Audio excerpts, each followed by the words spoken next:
आइए देखिए, आज अगले टाइप की ओर चलते हैं। आज पढ़ेंगे इकाइक अंक। इकाइक अंक होता क्या है, पहले ध्यान दीजिएगा।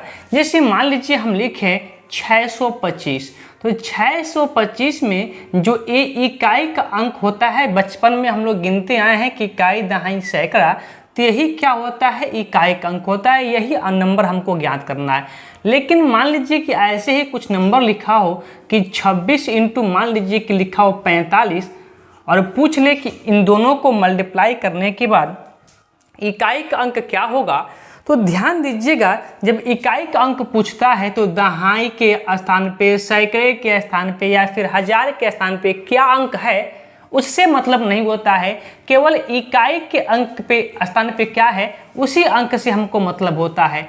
तो जब इकाई के अंक पूछेगा तो इसका इकाइक अंक 5 और इसका इकाइक अंक 6, मल्टीप्लाई रहेगा तो गुणा कर दीजिएगा और धन रहेगा तो जोड़ दीजिएगा। तो 5 6 के 30, इकाइक अंक क्या हो जाएगा, 0। तो आइए आपको बेहतर से क्वेश्चन के माध्यम से हम समझाने का प्रयास करते हैं। तो आइए देखिए, आज के पहले प्रश्न की ओर चलते हैं।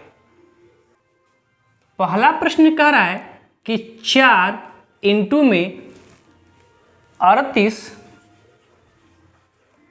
इंटू में 764 इंटू में 1256 और पूछ रहा है इकाइक अंक क्या होगा। तो हमने क्या बताया कि जब इकाइक अंक पूछता है तो दहाई, सैकड़ा, हजार, इस पे कौन सा अंक है उससे कोई मतलब नहीं होता है। अर्थात इन तीनों से, इन दोनों से और इससे कोई मतलब नहीं होगा। बीच में मल्टीप्लाई का सिंबल है तो आप मल्टीप्लाई करते जाइए। तो आप कहेंगे 6 चौको 24, इकाइक अंक क्या हो गया, 4।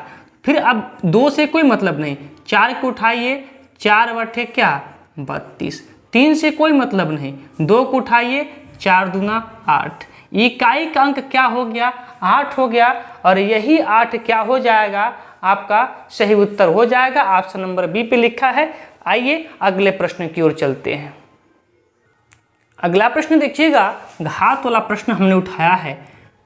नंबर आपको दिया है कितना, 1 2 3 4 यानी कि 1234, और इस पे घात दिया है 102, फिर इंटू 1 2 3 4 और इस पे घात दिया है 103, और बताना है कि इकाइक अंक क्या है। तो फिर देखिए, ये दहाई, सैकड़े और हजार के स्थान पे क्या है, कोई मतलब नहीं।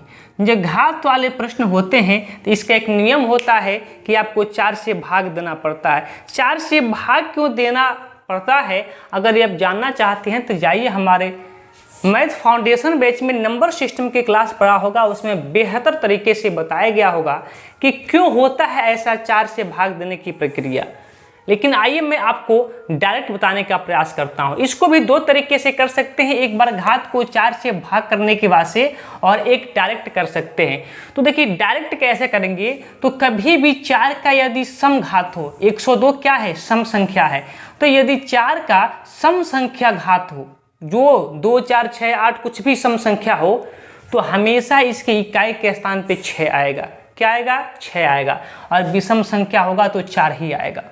अर्थात ये सम संख्या है ना, कौन सी संख्या है, सम संख्या है, तो इसके इकाई के स्थान पे 4 क्या है, इकाई का स्थान है, और इस पे कितना घात है, 102 सम संख्या है, और 103 क्या है, विषम संख्या। आइए पहले बेसिक से, फिर आपको जो कंसेप्ट हम बता रहे हैं इससे दोनों से करते हैं। तो बेसिक के लिए पहले इसको 4 से भाग दीजिए और इसको भी 4 से भाग दीजिए। इसको 4 से भाग देंगे, 25 चौक को 100, शेष पर क्या मिलेगा, 2, यानी कि 4 पे कितना घात, 2 घात। यहाँ देखिए 4 पे 25 चौक को 100, 3, शेष पर कितना बचेगा, 3, तो 3। 4 का वर्ग कितना होता है, 16। शायद यहाँ पे मल्टीप्लाई नहीं, प्लस है, यहाँ पे प्लस है, ठीक है, यहाँ पे आपका क्या है, प्लस है, यहाँ प्लस कर देते हैं। और 4 का क्यूब कितना होता है आपका, 64। तो 4 और 6, फिर दहाई के अंक से कोई मतलब नहीं, 4 और 6 को जोड़ दीजिए, जोड़ना है तो 6 4 10, इकाइक अंक क्या हो गया, 0। लेकिन आइए मैं डायरेक्ट बताता हूँ, 4 पे सम घात रहेगा तो इकाइक अंक 6 आएगा, और 4 पे विषम घात रहेगा तो इकाइक अंक 4 आएगा। दोनों को जोड़ दीजिए, 6 4 10, इकाइक अंक 0। बात क्लियर है। अगले प्रश्न की ओर चलते हैं। अगला प्रश्न देखिए, करें कि दिए गए गुणनखंड में इकाई अंक पता करना है। क्या लिखा है? 34 51, 34 51, 34 51, और इस पे घात कितना लिखा है? तो लिखा है 51। ठीक है, फिर इंटू लिखा है और लिखा है 531 पे घात 43, 531 पे घात कितना? 43। देखिएगा, अब इससे तो कोई मतलब नहीं है। ठीक है, अब एक पर कितना हो घात होता है उसकी वैल्यू एक ही होती है। यहाँ भी एक पर कितना हो घात होगा उसकी वैल्यू एक ही होगा। एक और एक का मल्टीप्लाई करेंगे तो क्या आएगा? एक ही आएगा, अर्थात इकाई का अंक क्या हो जाएगा? एक हो जाएगा। अगला प्रश्न देखिए, ये सेम प्रश्न है, करें कि दिए गए गुणनखंडों में इकाई का अंक पता करना है। क्या लिखा है? 42 11, और इस पे घात कितना है? 102। हाँ, 102। फिर मल्टीप्लाई बाई क्या लिखा है? 361 पर 52, 361 पर कितना? 52। ठीक है, देखिए अब यहाँ तक की वैल्यू से हमको कोई मतलब नहीं। एक पर कितना हो घात होगा वैल्यू एक ही होता है, एक पर कितना हो घात होगा वैल्यू एक ही होता है। जब इन दोनों को मल्टीप्लाई करेंगे तो क्या मिलेगा? एक मिलेगा, और यही एक आपका सही उत्तर हो जाएगा। अगला प्रश्न देखिएगा, थोड़ा सा घात बड़ा बड़ा है लेकिन है बहुत आसान। आइए मैं आपको बताने का प्रयास करता हूँ। लिखा है पहला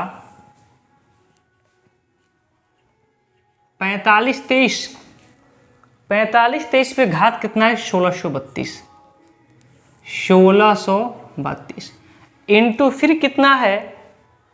22 24। अच्छा, घात सबका सेम है, घात सबका सेम है 1632। फिर अगला क्या लिखा है?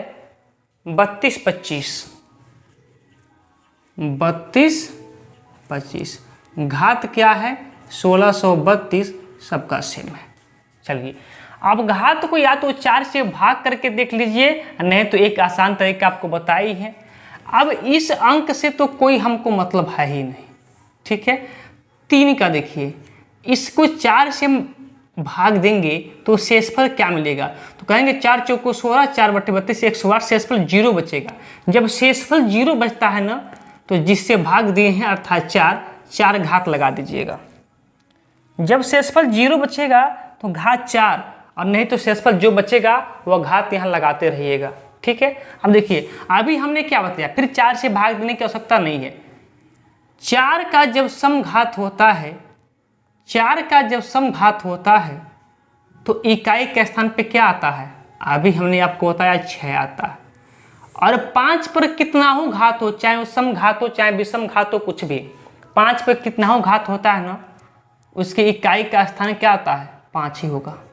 5 पे कितना होगा तब रख के देखिए, इकाई का स्थान क्या होगा? 5 ही होगा। इसी को मल्टीप्लाई करना है, इसको लिखने की आवश्यकता है ही नहीं। देखिए 5 6 30, अब यहाँ क्या आ गया? 5 6 30, इकाई के स्थान पे 0।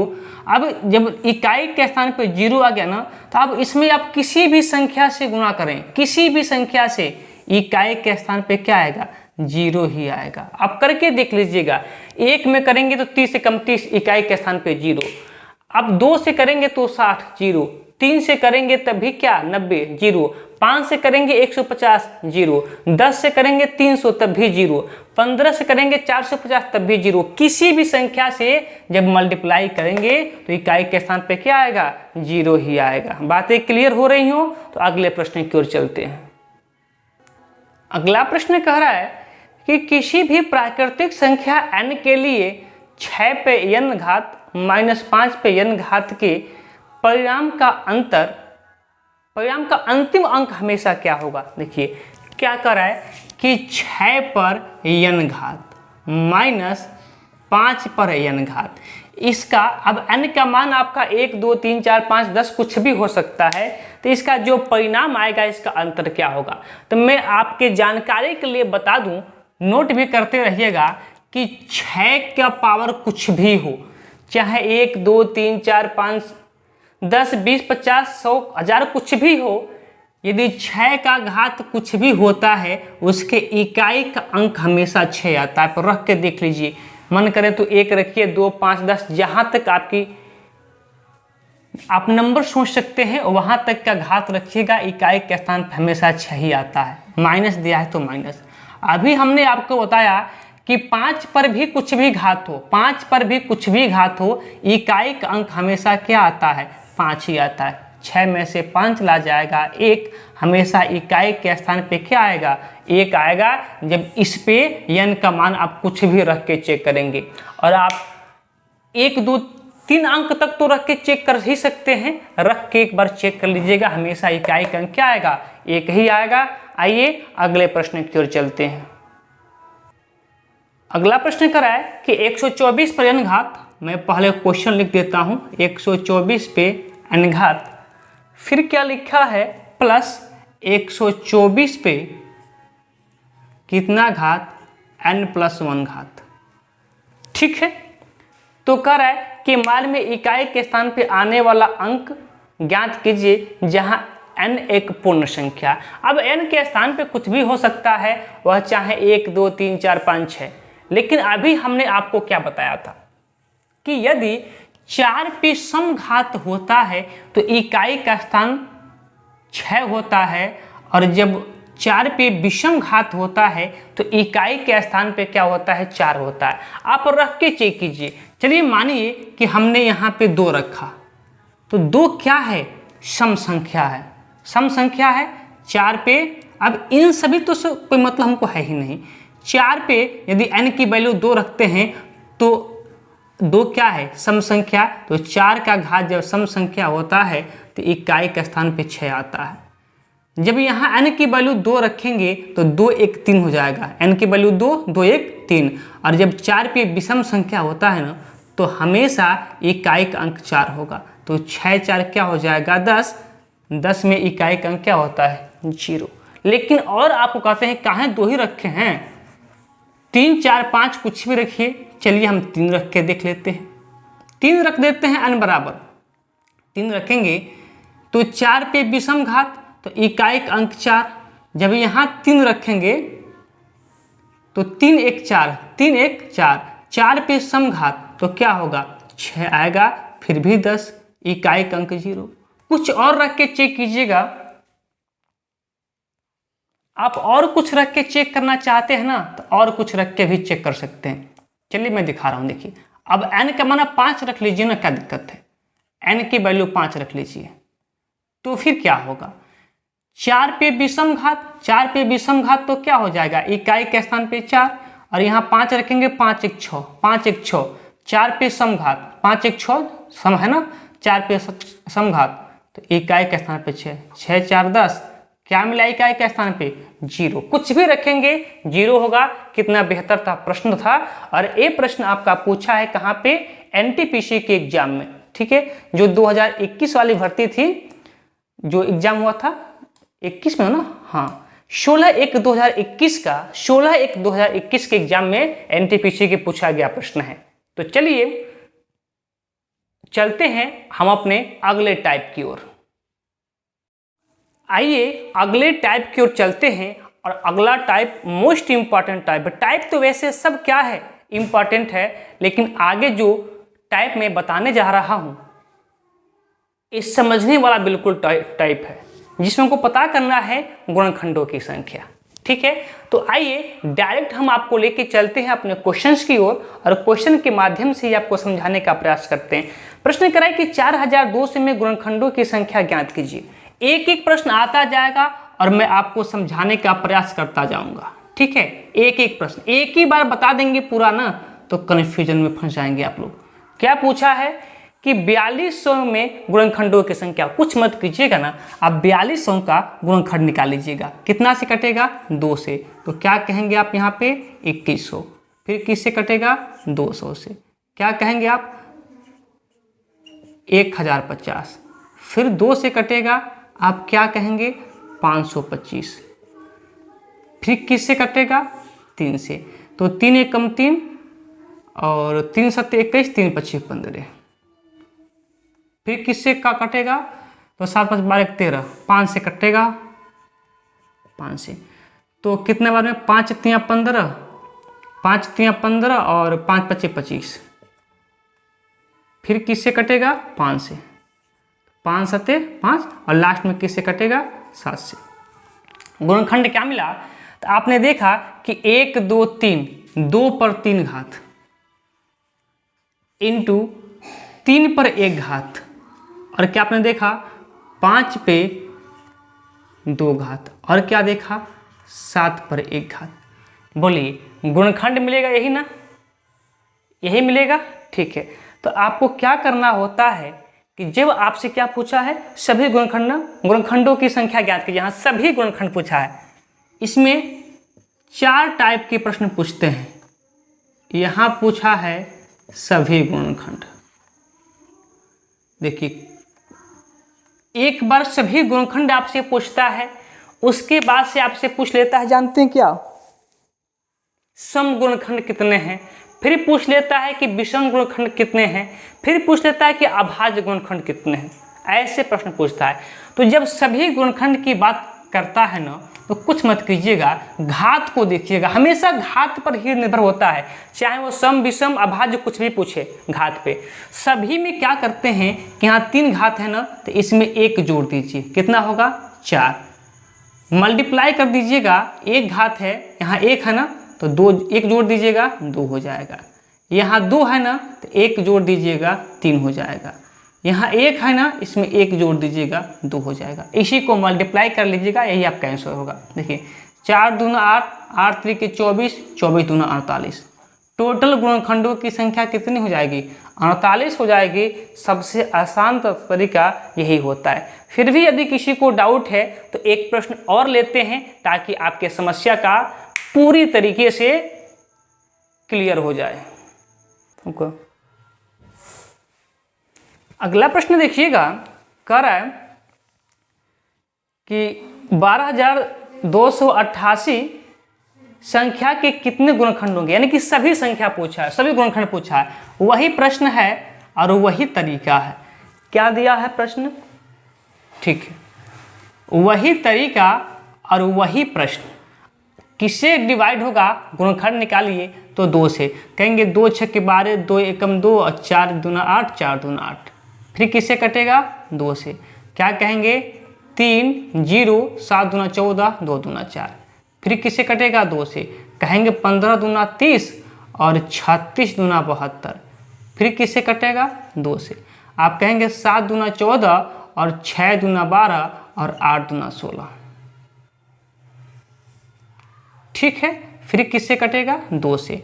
2 से काटेंगे तो 3 दूना 6 और 16, 8 दूना 16 और 2 चौको 8। फिर 2 से कटेगा तो क्या मिलेगा आपका? 1 9 दूना 18 और फिर यहाँ 2 दूना 4। फिर किससे कटेगा? 2 से। क्या होगा? तो 9 दूना 18 और 6 दूना 12। फिर 2 से कटेगा, क्या मिलेगा? तो 4 दूना 8 और 8 दूना 16। बहुत बड़ा गुणनखंड है जी। फिर 2 से काटिए, क्या मिलेगा आपको? यहाँ पे 24। फिर 2 से काटिएगा, 2 एकम 2, 2 दूना 4। फिर 2 से काटिएगा, क्या मिलेगा? 6। और लास्ट में आपको पता है कि 2 मिलेगा और यहाँ पे 3 मिलेगा। यहाँ तक दिख रहा होगा, ठीक है ना? अब देखिएगा कितना 2 है, तो आप कहेंगे 1 2 3 4 5 6 7 8 9 10 11 12 का 2 है। यानी कि 2 पर कितना घात? 12 घात। और 3 पर कितना घात? 1 घात। हमसे क्या पूछा है? तो सभी गुणनखंड पूछा है। तो सभी गुणनखंड के लिए क्या करते हैं आपको पता होगा। सभी के लिए जितना घात है उसमें 1 जोड़िए। 12 घात है, 1 जोड़ दीजिए 13। यहाँ 1 घात है, 1 जोड़ दीजिए 2। दोनों को मल्टीप्लाई कीजिए, 13 दूना 26। कितने गुणनखंड होंगे? 26 गुणनखंड होंगे। बातें क्लियर हैं? तो अगले प्रश्न की ओर चलते हैं। अगला प्रश्न देखिएगा। प्रश्न कह रहा है कि 120 के विषम और सम भाजकों की कुल संख्या क्रमशः कितनी है? किसकी बात हो रही है? अब देखिए सम विषम की बात हो गई, ठीक है, ध्यान से समझिएगा। सम विषम तो 120 की बातें हो रही थी, तो 120 का फैक्टर निकालिए। 2 से कटेगा 60, 2 से कटेगा 30, 2 से कटेगा 15, 3 से कटेगा 5, फिर 5 से कटेगा 1। गुणनखंड क्या क्या निकला इसका, तो 2 पे कितना घात, 1 2 3, 2 पर 3 घात, और 3 पर कुछ नहीं तो 1 घात, और 5 पे कुछ नहीं तो 1 घात। क्या क्या पूछा है आपसे, करा है कि विषम, हाँ विषम और समभाजकों की संख्या। देखिए सम और विषम ही पूछा है ना, मैं एक बार देख लेता हूँ। हाँ ठीक है, पहले विषम फिर सम। देखिए मैं पहले विषम ही आपको बता देता हूँ कि विषम भाजक या विषम गुणनखंड कैसे निकालते हैं। ठीक है, तो देखिए विषम गुणनखंड, विषम गुणनखंड के लिए क्या करते हैं, विषम गुणनखंड में सम वाले से कोई मतलब रखते ही नहीं है, सम वाले घात से कोई मतलब नहीं। तो इसमें सम वाला घात कौन कौन है, तो इसमें सम वाला घात है कौन, 2 है। ठीक है, 2 क्या है, एक सम है, तो 2 के घात से कोई मतलब नहीं। जब विषम पूछेगा ना तो सम वाले से कोई मतलब नहीं रखेंगे, कोई ताल्लुकात नहीं रखेंगे। विषम पूछेगा तो केवल विषम से, तो जब विषम पूछेगा तो इस 2 के घात से कोई मतलब नहीं। अब यहाँ 3 का घात क्या है, 1, तो 1 जोड़ दीजिए उसमें 2। 5 भी विषम है, इसका घात 1 है, इसमें भी क्या कर दीजिए 1 जोड़ दीजिए 2, तो 2 2 क्या हो जाएगा 4। ठीक है, लगे हाथ में आपको बता दूं कि सम गुणनखंड भी पूछा है इसमें ना, सम गुणनखंड पूछा है। तो सम के लिए क्या होता है, सम के लिए क्या होता है, तो सम कहता है कि हम तो जैसे हैं वैसे ही रहेंगे, यानी कि 2 का 3 घात है ना, तो कहता है कि हम जैसे हैं वैसे ही रहेंगे, 3 घात ही। लेकिन विषम वाला हमारे में आके जुटेगा तो एक एक लेके आएगा, तो 3 पर 1 घात है, तो जब ये आएगा तो 1 जोड़ दीजिए घात में 2 हो जाएगा। फिर 5 वाला घात 1 है, तो आएगा तो 1 में फिर 1 जोड़ दीजिए, क्या हो जाएगा 2 हो जाएगा। मल्टीप्लाई कीजिए, 3 दूना 6, 6 दूना 12, तो विषम वाला 4 और सम वाला 12 कहाँ पर लिखा है, तो ऑप्शन नंबर सी पे, तो ऑप्शन नंबर सी आपका सही उत्तर हो जाएगा। आप 3 चीज जान गए, क्या क्या, कि सभी गुणनखंडों की संख्या निकालना, और विषम गुणनखंडों की संख्या निकालना, और सम गुणनखंडों की संख्या निकालना। तो आइए इसी वीडियो में मैं आपको अभाज्य गुणनखंडों की संख्या निकालना भी मैं सिखा देता हूँ। देखिए अब पढ़ेंगे अभाज्य गुणनखंडों की संख्या ज्ञात करना है। कितना आसान सा प्रश्न है। प्रश्न कह रहा है कि 8 पे घात दिया है 10, 8 पे घात दिया है 10, ऊपर दिख रहा होगा। ठीक है, तो चलिए 8 पे घात कितना है 10, इसके बाद से क्या दिया है, 9 पर दिया है 7 घात, 9 पर दिया है 7 घात, और क्या दिया है, 7 पे दिया है 8 घात, 7 पे दिया है 8 घात। ध्यान दीजिएगा, अभाज्य गुणनखंडों की संख्या में क्या किया जाता है कि पहले जो यहाँ संख्या दिख रहा है ना, आधार, जो आधार दिख रहा है कि वो अभाज्य संख्या ही होना चाहिए। जो यहाँ पे आपको दिख रहा है क्या, आधार, आधार बेस क्या होना चाहिए, अभाज्य संख्या ही होना चाहिए। तो क्या 8 आपका अभाज्य है, आप कहेंगे ना ना अभाज्य नहीं है। क्या 9 अभाज्य है, तो कहेंगे नहीं अभाज्य है। 7 अभाज्य है, तो कहेंगे हाँ 7 बिल्कुल क्या है, अभाज्य है। तो इसको यदि हम अभाज्य संख्या के रूप में तोड़ें 8 को, तो लिख सकते हैं 2 पर 3 घात, और इस पे पहले से कितना है 10 घात है। 9 को लिख सकते हैं 3 पर 2 घात, और इस पे 7 घात, 3 भी क्या है अभाज्य संख्या, और 7 पे क्या हो गया 8 घात तो दिया ही। देखिए 2 भी अभाज्य हो गया, 3 भी अभाज्य हो गया, 7 भी अभाज्य हो गया। लेकिन जब घातों का घात होता है ना, तो घातों का आपस में मल्टीप्लाई हो जाता है।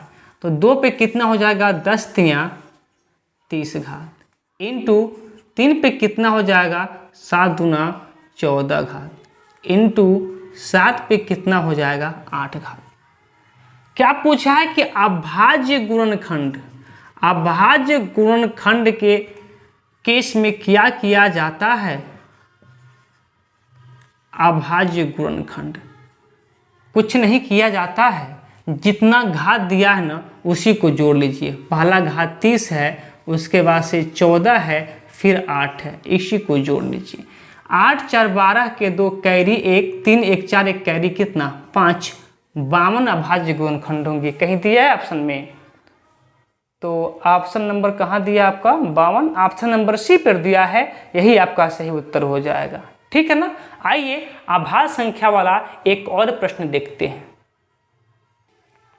अगला प्रश्न देखिएगा, करे कि 16 पे 7 घात इंटू 27 पे 6 घात इंटू 5 पे 9 घात के गुणनफल का कुल अभाज्य गुणनखंड ज्ञात कीजिए। क्या पूछा है? अभाज्य गुणनखंड। नंबर देखिए क्या लिखा है, 16 पे 7 घात, 16 पे 7 घात, 27 पे 6 घात और 5 पे कितना घात लिखा है, मैं देख लूँ एक बार, 9 घात लिखा है।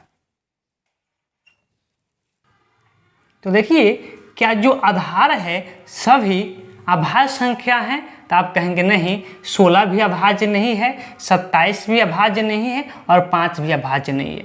तो सर्वप्रथम क्या करेंगे, इसको अभाज्य संख्या के रूप में बदलेंगे। तो 16 को कैसे लिख सकते हैं? तो आपको पता है 2 दूना 4, 4 दूना 8 दूना 16, 2 पे 4 घात, 2 पे 4 घात और इस पे पहले से 7 घात दिया है, इंटू 27 को लिख सकते हैं 3 पर 3 घात और इस पे पहले से 6 घात दिया है, इंटू 5 पे 9 घात। अब ध्यान दीजिएगा, घातों का घात है तो घातों का आपस में मल्टीप्लाई हो जाएगा। 7 चौको कितना 28 इंटू 3, 6 3 कितना हो जाएगा 18 इंटू 5 पर कितना हो जाएगा 9। अब देखिएगा क्या ये सभी जो आधार है अभाज्य संख्या के रूप में हो गया? तो आप कहेंगे हाँ हो गया। तो निकाल दीजिए क्या अभाज्य गुणनखंड, अभाज्य गुणनखंड। कैसे निकालेंगे? तो सभी घातों को जोड़ दीजिए, यानी कि 28 प्लस 18 प्लस 9, बातें खत्म हो गई। देखिए 9 8 17 और 17 और 3 20, 20 5 25, 25 के 5 कैरी 2 और 2 2 1 3 और 3 और 2 5, 5 55। अभाज्य गुणनखंडों की संख्या कितनी हो जाएगी? 55 हो जाएगी। ऑप्शन नंबर सी पे लिखा है, सी आपका सही विकल्प हो जाएगा। अगला अगला क्वेश्चन कह रहा है कि विषम गुणनखंड बताना है। विषम गुणनखंड बताना है, क्या होगा? देखिए संख्या क्या दिया है 2 पर 9, 2 पर 9, उसके बाद से क्या दिया है 3 पर 5, क्या दिया है 3 पर 5। बहुत इंपॉर्टेंट प्रश्न है, ध्यान से देखिएगा। फिर 5 पे दिया है 4 और विषम वाली बातें मैं आपको बता चुके हैं पहले भी कि विषम संख्या के लिए क्या किया जाता है। यही प्रश्न आपके सामने है, इसमें बताना है कि विषम गुणनखंडों की संख्या क्या होगी। किसकी बात हो रही है? विषम गुणनखंडों की संख्या की बात हो रही है। विषम गुणनखंड, विषम, विषम वाला क्या कहता है? विषम गुणनखंड। विषम कहता है कि जब विषम गुणनखंड निकालिएगा तो जो आपके सम संख्या का घात होगा उससे कोई मतलब नहीं है। तो सम संख्या का घात कौन है? जो 2 है सम संख्या है, इसका घात 9, इससे कोई मतलब है ही नहीं, क्योंकि क्या पूछा जा रहा है? विषम गुणनखंड। बाकी जो विषम संख्या है उसके घातों में 1 जोड़ दीजिए। 5 है तो 6 लिखिए मल्टीप्लाई, 4 है तो 5 लिखिए मल्टीप्लाई, 6 है तो 7 लिखिए। 6 5 30 और 7 3 21, कितना 210। तो विषम गुणनखंडों की संख्या कितनी हो जाएगी? 210 हो जाएगी। ऑप्शन नंबर सी पे लिखा है, ऑप्शन नंबर सी आपका सही विकल्प हो जाएगा। ठीक है, चलिए चलते हैं अपने अगले टाइप की ओर। टाइप नंबर आपका 10 होगा। तो देखिए अगला टाइप नंबर 10 का पहला क्वेश्चन कह रहा है कि 2 संख्याओं का जो योग है 40 है। मान लीजिए कोई 2 संख्या होगा, मान लीजिए कि x और y होगा 2 संख्या है, तो 2 संख्याओं का जो योग दिया है 10 दिया है। आगे कह रहा है कि योग 40 है और उनका जो गुणनफल है वह 60 है। इनका गुणनफल यानी कि गुणनफल का मतलब क्या होता है, एक्स वाई गुणनफल कितना है, 60 है। ठीक है, तो उनके व्युत्क्रम का योगफल पूछ रहा है, व्युत्क्रम का योगफल यानी कि संख्या कौन कौन सी है, एक्स और वाई है। तो एक्स का व्युत्क्रम क्या हो जाएगा, 1/x, और y का व्युत्क्रम क्या हो जाएगा, 1/y। इसको पहले सॉल्व कर लेते हैं इसी को। तो आपका एलसीएम क्या हो जाएगा, तो आप कहेंगे एक्स वाई इसका एलसीएम, तो y का गुणा और x का गुणा 1 में, y का गुणा 1 में, तो क्या हो जाएगा आपका y प्लस एक्स। क्या y प्लस एक्स को ऐसे नहीं लिख सकते हैं कि x प्लस वाई और बटा में क्या है एक्स वाई, तो पहले से है। तो x प्लस वाई कितना है 10, तो लिख दीजिए 10, और x इंटू वाई कितना है 60, लिख दीजिए 60। काट दीजिए, इसको संक्षिप्त कीजिए, क्या मिलेगा 1/6, और यही 1/6 आपका सही उत्तर हो जाएगा। नहीं दिया ऑप्शन में, मैं एक बार प्रश्न को देख लूं। प्रश्न तो सब कुछ ठीक है, मैं एक बार पुनः क्वेश्चन को देख लेता हूं क्या दिया है। माफी चाहते हैं, दो संख्याओं के योगफल 40 दिया है। क्या दिया है, 40 दिया है, हम 10 देख लिए हैं। ठीक है, 40 दिया है, क्या दिया है 40 दिया है। तो 1 0 से 1 0 खत्म हो गया। वैसे ही 2 से काटेंगे, 2 दूना 4 और 2 तिहाई 6, क्या मिलेगा आपका 2/3, यही आपका सही उत्तर हो जाएगा। कहाँ पे लिखा है, तो ऑप्शन नंबर आपका किस पे है, 2/3 ना, 2/3 ऑप्शन नंबर आपका सी पे है, यही आपका सही विकल्प हो जाएगा। अगले प्रश्न की ओर चलते हैं। अगला प्रश्न देखिएगा, काफी इंपॉर्टेंट प्रश्न है। करें कि दो संख्याओं का योगफल कितना है, 15 है।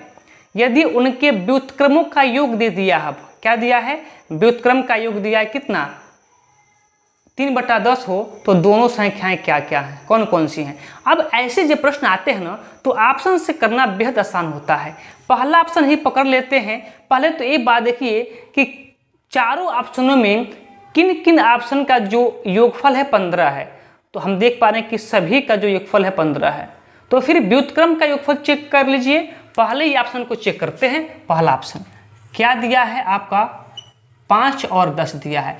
क्या दोनों का योगफल 15 है, तो आप कहेंगे हाँ 15 है। लेकिन क्या दोनों के व्युत्क्रम का जो योगफल है वो 3/10 है, तो देख लीजिए 5 का व्युत्क्रम कितना होता है 1/5, और 10 का व्युत्क्रम क्या होता है 1/10। एलसीएम क्या हो जाएगा आपका 10, तो 5 दूना 10, 2 1 कम 2, प्लस 10 एकम 10, तो 1 कम 1, क्या मिला 3/10। व्युत्क्रम क्या मिला 3/10, क्या वही करा था, हाँ व्युत्क्रम का योगफल भी 15 होना चाहिए, तो योगफल 15 हो गया, और इनके व्युत्क्रम का योगफल 3/10 चाहिए था, तो 3/10 ही आ गया। यानी कि पहला ऑप्शन क्या कर रहा है, सर्टिफाई कर रहा है ना, तो फिर ऑप्शन नंबर ए ही आपका सही उत्तर हो जाएगा। ऐसे प्रश्न ऑप्शन से कीजिए, बहुत जल्दी सॉल्व होते हैं। चलिए अगले प्रश्न की ओर। अगला प्रश्न देखिएगा, करें कि 2 अंकों की एक संख्या और उसके दोनों अंकों के स्थान आपस में बदलने के बाद प्राप्त संख्या का योग 132 है। यदि अंकों का अंतर 4 हो तो संख्या ज्ञात कीजिए। अंकों का अंतर 4 हो, ठीक है। तो देखिए पहले तो यही चेक कीजिए कि किस किस ऑप्शन में अंकों का अंतर 4 है।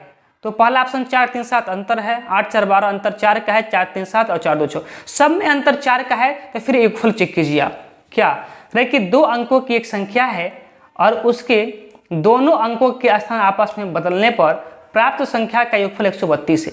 पहला ऑप्शन मैं लेके चलता हूं ए नंबर, ठीक है। क्या दिया है 32 दिया है, क्या दिया है 32 दिया है। अब इसके क्रम को बदलिए, 32 से क्रम को बदलेंगे क्या हो जाएगा 23।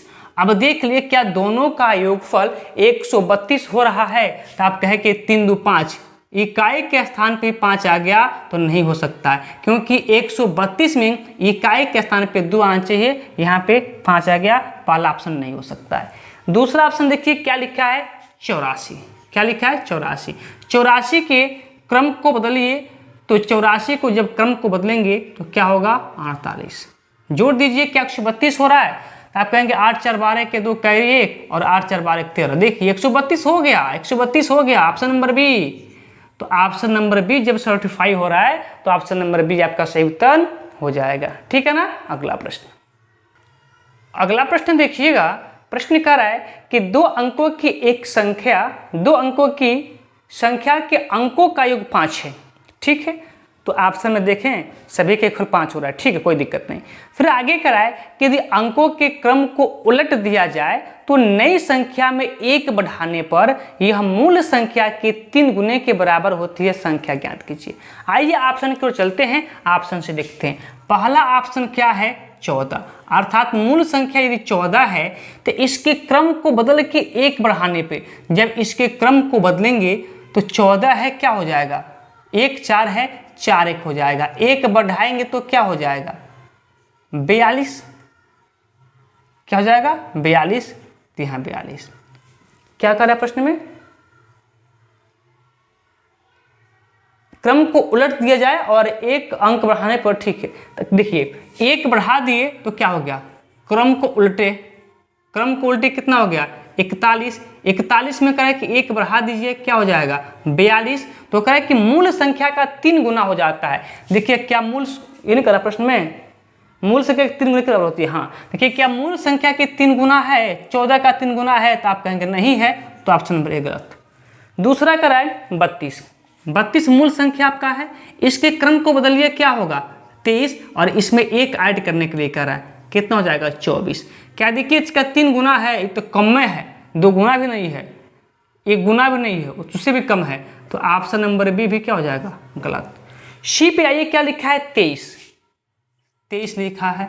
फिर इसके क्रम को बदलिए, क्या होगा? 32, 1 जोड़ दीजिए, क्या होगा? 33। क्या 3 गुना है? नहीं है।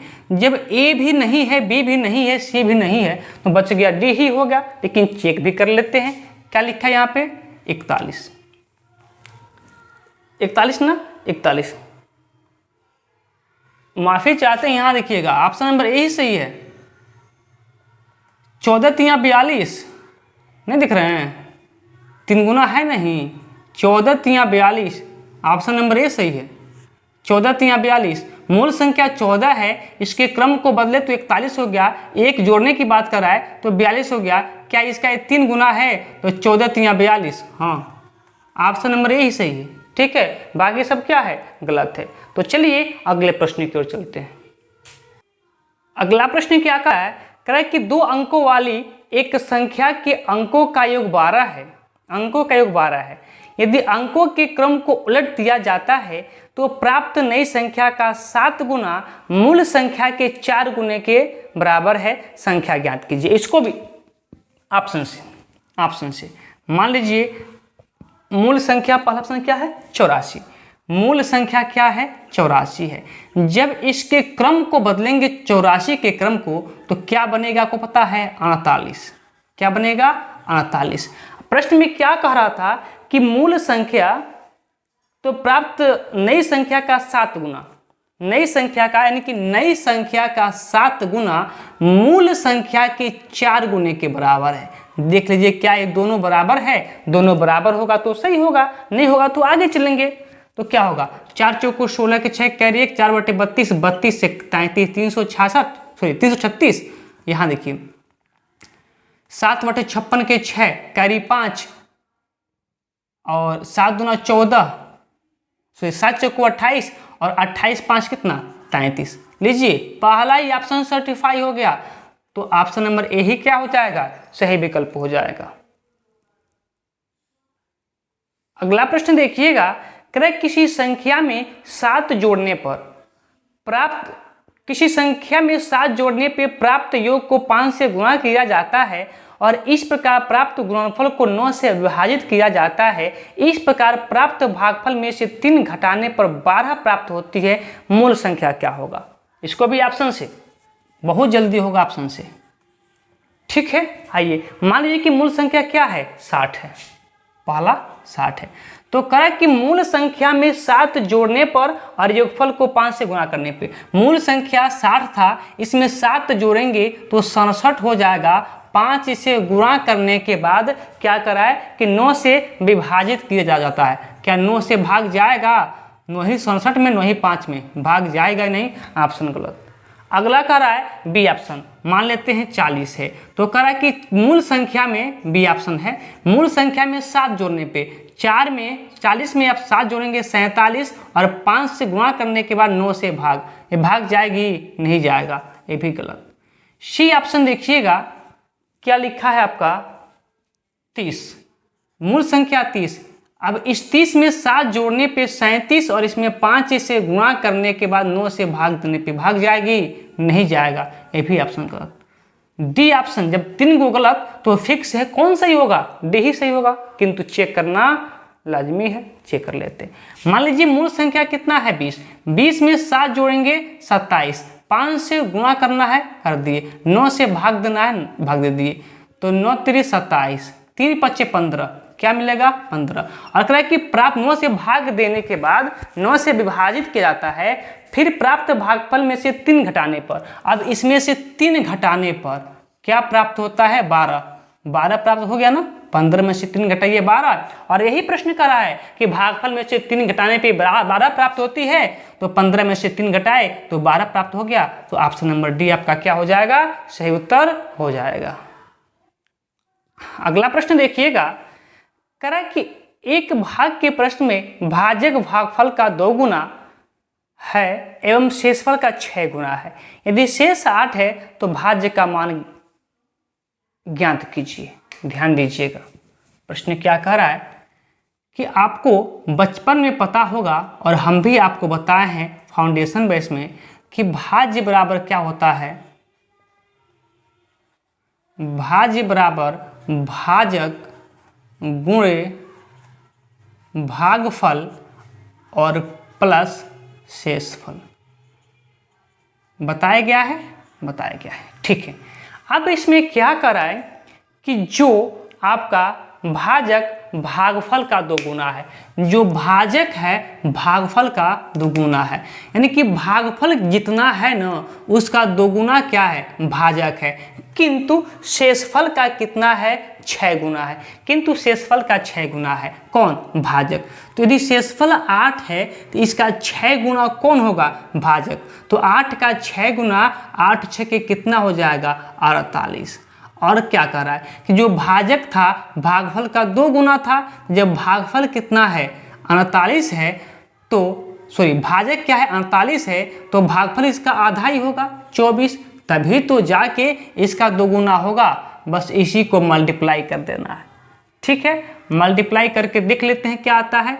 तो 48 का 24 में मल्टीप्लाई कर दीजिए। 8 चौको 32 के 2 करी 3, 4 चौको 16, 16 और 3 कितना? 19, और 48 दूना कितना होता है? 96। 2 9 6 15 के 5 कैरी 1 9 1 10, यानी कि 1050। 1050 होगा ना, सॉरी 11 52 ना, कैरी मिला ना, 9 1 10 11, ठीक है। क्या मिला? 11 52 और प्लस क्या? 8 प्लस शेषफल तो 8 कितना हो जाएगा? 1160। 1160, तो यही 1160 आपका सही उत्तर हो जाएगा। तो चलिए, अब जितना भी टाइप से आपका प्रश्न बनता है रेलवे के एग्जाम में, उन सभी टाइप को हमने बता रखा है। तो कल से आप शुरुआत करते हैं प्रतिशत, ठीक है। तो कल से फिर मिलते हैं प्रतिशत के क्लास में, तब तक के लिए धन्यवाद।